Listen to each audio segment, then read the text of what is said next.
Ladies and gentlemen, two girls, two boys, a phenomenon in pop music. ABBA.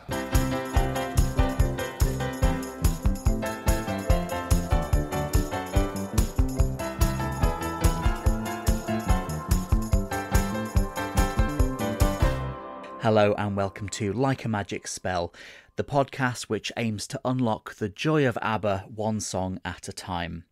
Now, if you follow our Instagram account, which is Like a Magic Spell, you might have seen that we have made it into the hallowed pages this week of the Radio Times, no less. We are on page 113 if you want to grab a copy. We are in the pick of the best audio on demand pages, and it's obviously very nice that people are starting to notice the podcast and download it and rate it and all those things. Little ask of me, if you do know anyone who is even vaguely a fan of ABBA, then do please spread the word, tell them about the podcast, because I think it's probably something that they might quite like, you never know. This week I am talking to ABBA fan Jamie Brown about two songs off the Super Trooper album. They are Our Last Summer and The Piper, and as usual with these little chats, I began by asking Jamie how ABBA came into his life. ABBA are probably the only band that have been a constant presence from the earliest time that I can remember interacting with pop music. Time is a factor here, my age. I was born in 76, so if you think when I'm 3 or 4 years old, I'm starting to hear songs on the radio, I'm starting to take note of records that my parents are playing, and 79, 80 is like a really big time for ABBA. Now, although my parents are also, especially my mum, big fans of Beatles, Dylan, by that time, those records have been shoved more to the back of the shelf, and they're playing the ABBA stuff constantly because it's what they're into at the time. So I've got really early memories of ABBA records playing. I get really into them. The first time I start playing records on my own little record player in my bedroom, I'm taking the ABBA records out of my parents' stack and playing them.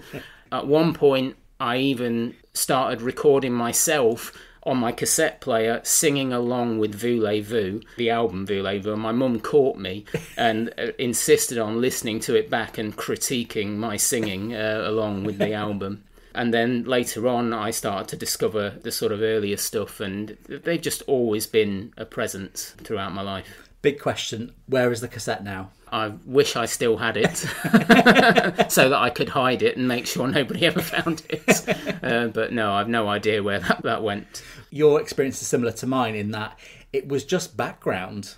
So my parents didn't have the LPs, but we did have cassettes. So and we would go on long car journeys. So it would always be these different sort of compilations, whether it was the albums or sort of later compilations when they stopped producing albums, so the record label used to put out compilations. And it wasn't until much later in life that I started to go back and just really kind of think about all the different albums and appreciate them all as separate kind of things and appreciate their whole canon as one big thing.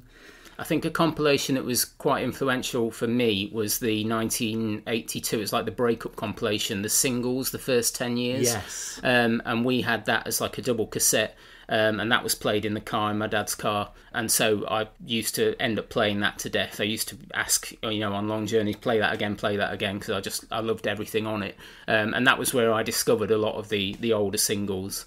From there, when I was a bit older, I started investigating the other albums and so on. How was your 80s? Because mine was sort of tinged with a feeling that ABBA weren't very cool. How was your ABBA 80s? So I actually listened to ABBA a lot throughout the 80s. And it's funny because I don't think it really registered with me, I was probably too young, that they'd broken up because the music was so constant. I think it was later with me in the 90s when I become like a teenager and then in my early 20s that the idea of ABBA not being cool kind of hits me. I never stopped liking them, but I probably hid the fact a bit more. I probably didn't go quite as public with it. I think that was probably quite a common thing for a lot of people. Yeah, I think it probably was. But then I think when I got to university, because I went to university a little bit later, I was in my mid-20s by then, I started to realise that people really liked ABBA, and there was no hiding this was necessary. I used to go out to the odd indie disco and stuff like that, and they'd throw an ABBA song on at the end of it, and I was like, oh, okay, I'm with my people here, this is fine. So we are talking about Our Last Summer and The Piper today. Song facts for Our Last Summer. So it's track 7 on Super Trooper, or track 2, side 2 of the LP in old money. Lead vocals from Frida. It was written in May 1980 on Vigsjö Island. It was one of 3 songs to come from a single week of songwriting, the others being an unused demo called Burning My Bridges, and the other one you might have heard of, The Winner Takes It All. So we find them in a very rich vein of form, I think, at this point. Yes, indeed. The song was inspired by a romance between Bjorn and a girl he knew from his hometown of Västervik in Sweden. She's working as an au pair in Paris in the mid-60s.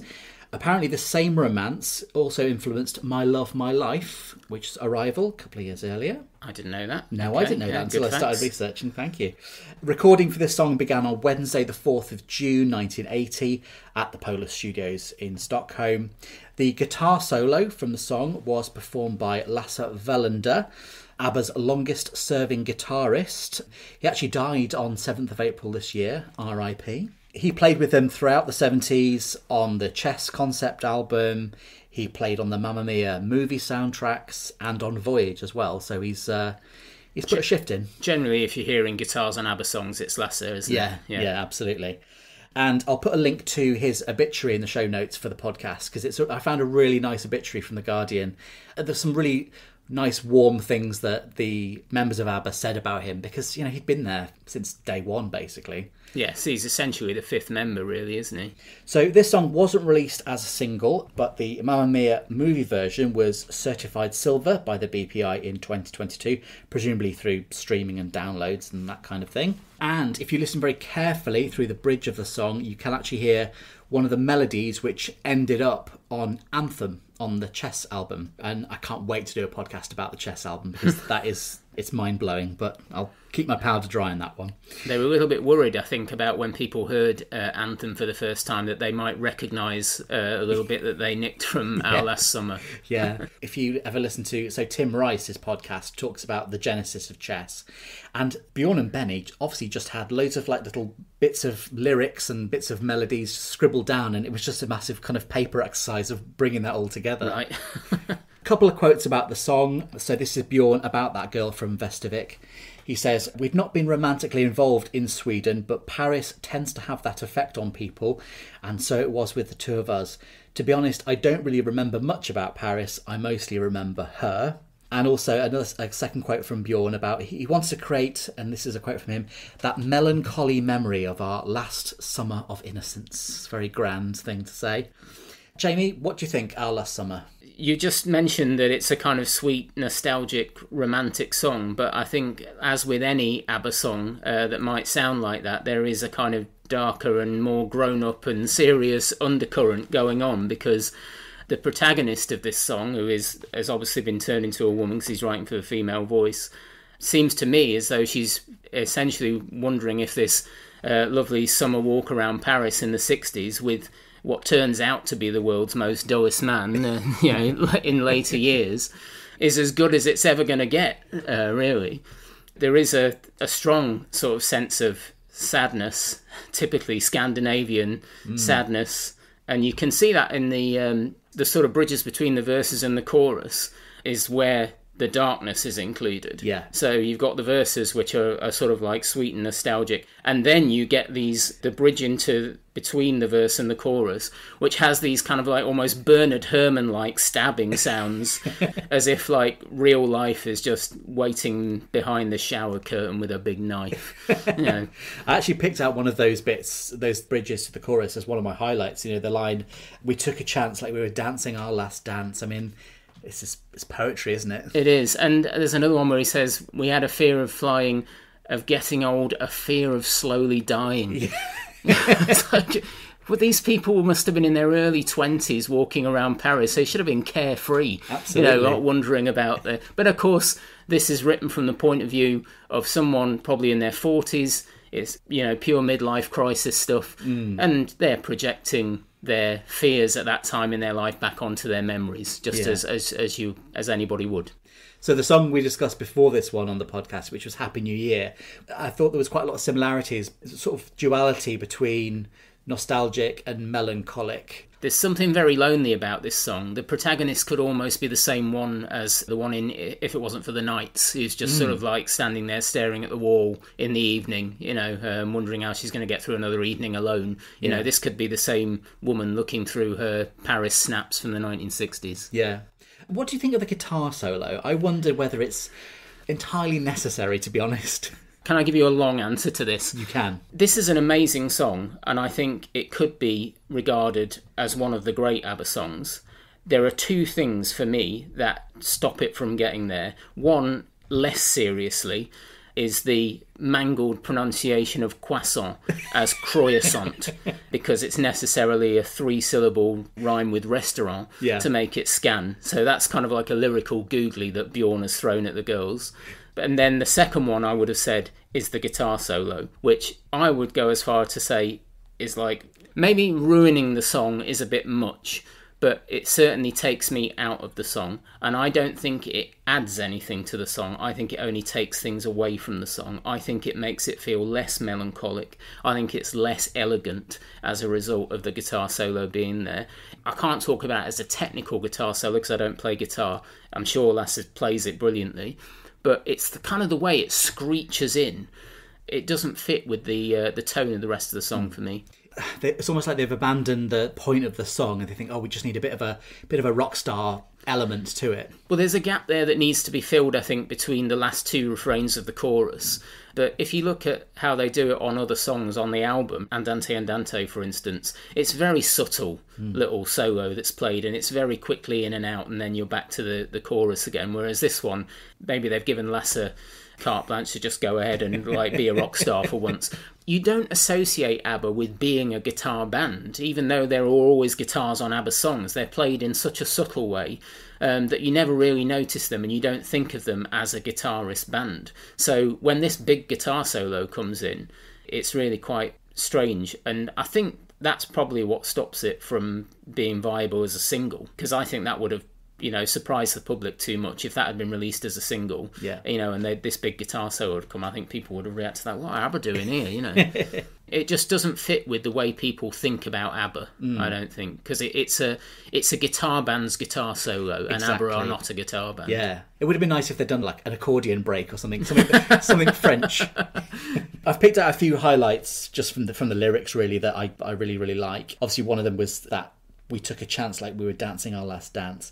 I do like it. It's very cheesy, but I do like the kind of the Paris travelogue element to it. It's like a tick list, isn't it? It's like, walking along the Seine, Mona Lisa, Eiffel Tower. It gets all the landmarks in, doesn't it? It does, yeah. You kind of wonder if they'd maybe had a bung of a few francs from the Paris Tourist Board. I'm a big sucker for that minor-major switch from those bridges into the chorus. Musically, it's devastating. Those transitions out of the bridge into the chorus, the way it sort of soars, particularly from the second sort of elongated bridge when it's kind of the refrain is repeated. The way that goes into the second chorus, it's just like we have liftoff. It's brilliant. Yeah. And then the final kind of highlight for me was Frida's sustained notes as we go to the fade. Frida tends to get less sort of solo vocals, doesn't she? So maybe when she gets given one, she sort of like tries to make the most of it a bit more. But Frida's voice, when you hear it isolated, is just beautiful. And like you say, particularly in that final chorus, when she sort of like really starts letting it go and sort of like breaks off from the harmony with Agneta in that final chorus, that's really beautiful. Doing lots of research before I started this podcast, I hadn't realised, just learning more about them as burgeoning musicians, Frida had done a lot of jazz. And now when I found that out, you can almost hear that kind of that huskiness. Frida's voice is like a smoky room, and Agnieszka's voice is like a choir. Yes, definitely. I mean, I guess it's why they choose Frida for, I know, things like Money, Money, Money, when the tone needs to be just that little bit sexier, a little bit darker. Yeah, and she really goes low in that song, doesn't she? In a way that Agneta probably wouldn't have been able to reach. Any good memories of Paris? I've been to Paris quite a few times, and I've probably found myself walking around thinking about Our Last Summer a couple of times, I have to confess. Couple of quick questions. Which do you prefer, Walks Along the Seine or Laughing in the Rain? I think Walks Along the Seine. Yeah, me too. When it's summer, and I really hate summer. No, I don't hate summer. I really hate it when it's really warm and I can't wait for the rain to come. And then the rain comes and I go out for a walk in it, and 10 minutes in, I'm like, oh, I'm over this now. Walking in the rain, I think, would be, refreshing for a few minutes. But if it gets old quickly if it carries on for too long. Yeah. Also, laughing in the rain is like, who laughs in the rain? I mean, I guess it depends who you're with, I suppose. That's true, yeah.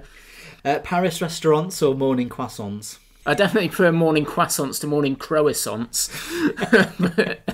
There's no official music video for Our Last Summer, but as I've been doing on previous episodes, I'm going to go straight to the YouTube comments underneath on the official ABBA channel. Bruce YV9TM says, one of my favourites. I have it down as my 5th best ABBA song. The guitar solo's great. And once I discovered the hidden vocals behind the guitar, I cried. Such an example of Frida and Agnetta's unbelievable harmonies and Frida's powerful solo potential. JRVR959 says, only a band like ABBA could record this masterpiece and keep it as an album track instead of releasing it as a worldwide single. Their talent is awe-inspiring. Yeah, well, I think as we discussed, there are just a couple of elements that prevent it from being a single. Yeah. Catherine CHCH24 says, I fell in love with this song the first time I heard it. Only Frida's magnetic voice is able to interpret the song and melody to its fullest. This is pure ABBA, pure Frida. Deb Maliadas says, only during an ABBA song can one feel a tinge of sadness without knowing that all the while one's feet are tapping away to the beats. That's quite a good kind of summary of it, isn't it? Clemens Gruber 7278 says, one of their best songs. They're generally considered to be a hit band, but their greatest masterpieces are the lesser known songs. I think there are little masterpieces hiding on all of ABBA's albums. I kind of agree with him that they are probably best known as a singles band. They're more of a singles band than an albums band. Definitely, yeah.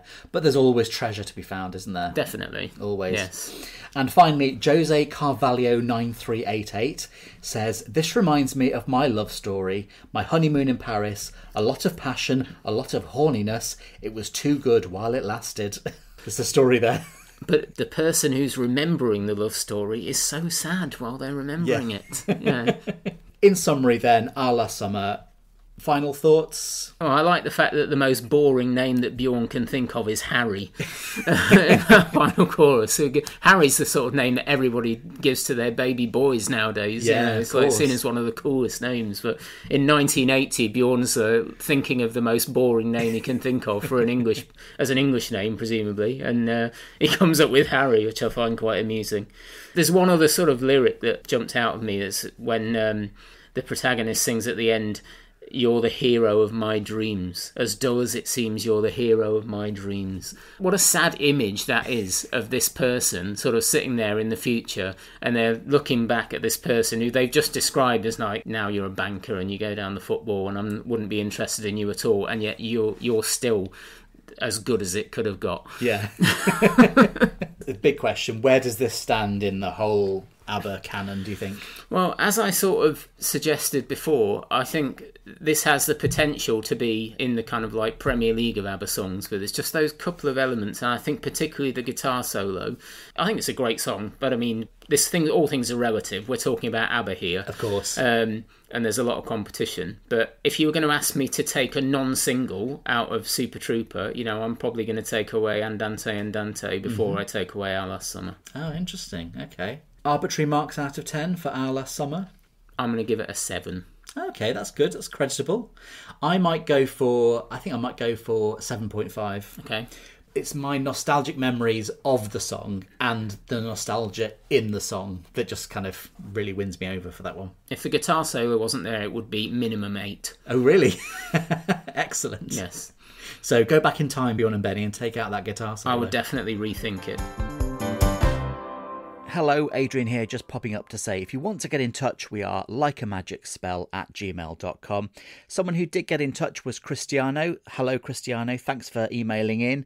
One of the consistent themes that keeps on coming up about ABBA is their 1980s, and how in inverted commas, uncool they were.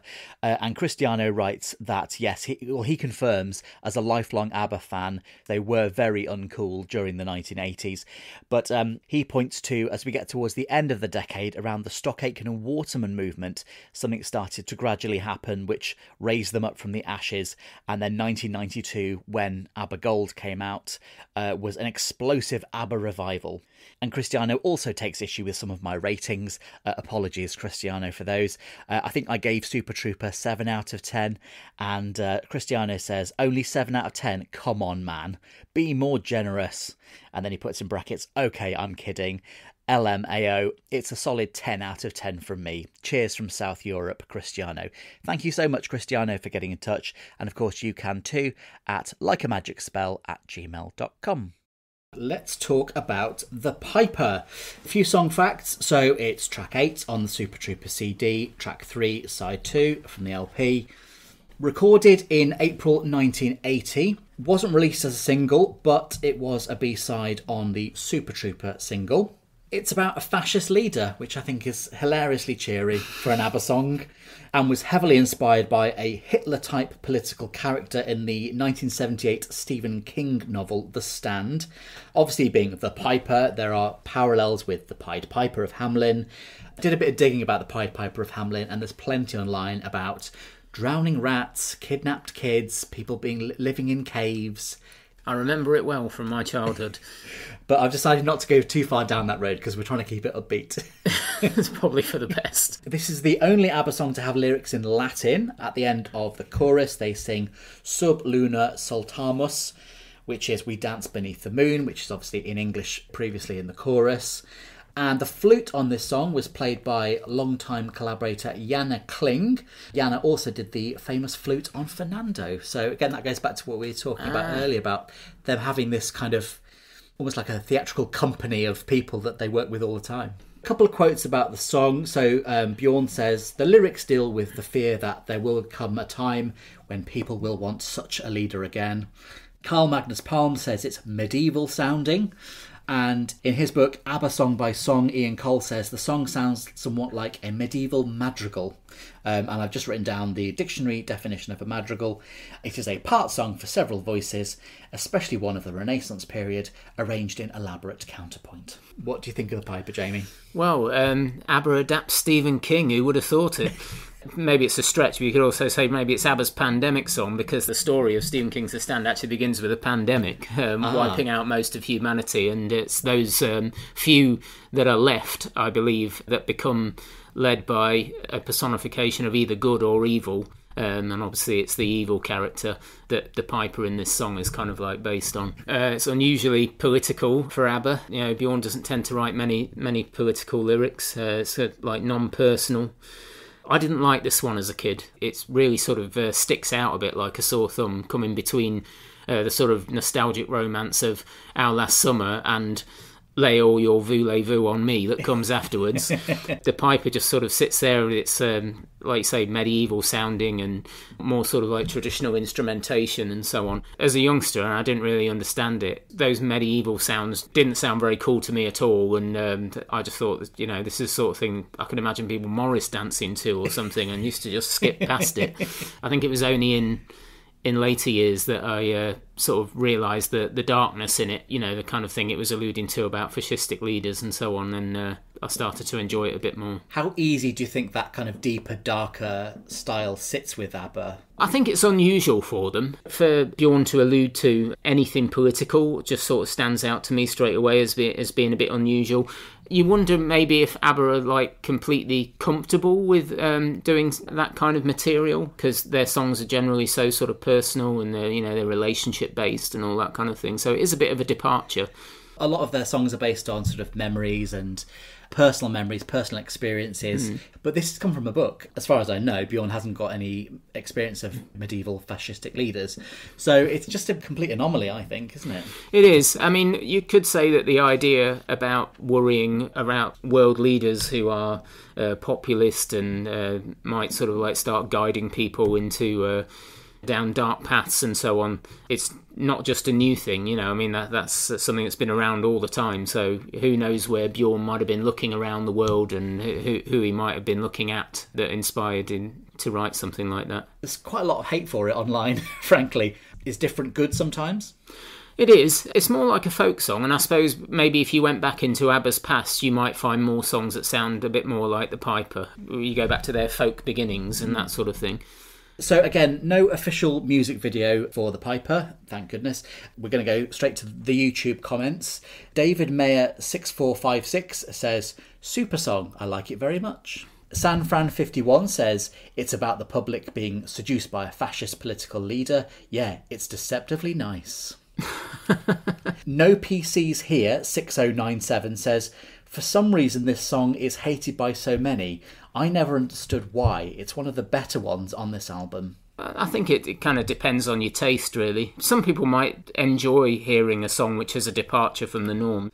Jean-Pierre Bressler 8518 says, it's beautiful, it's terribly effective and undeniably splendid. It's meant to be seductive, isn't it? That's the idea. The tune is meant to be seductive because it's about a guy who's seducing the people. Yeah. And MK Deck 96 says, this song is the eagle of Super Trooper. I think that's very accurate.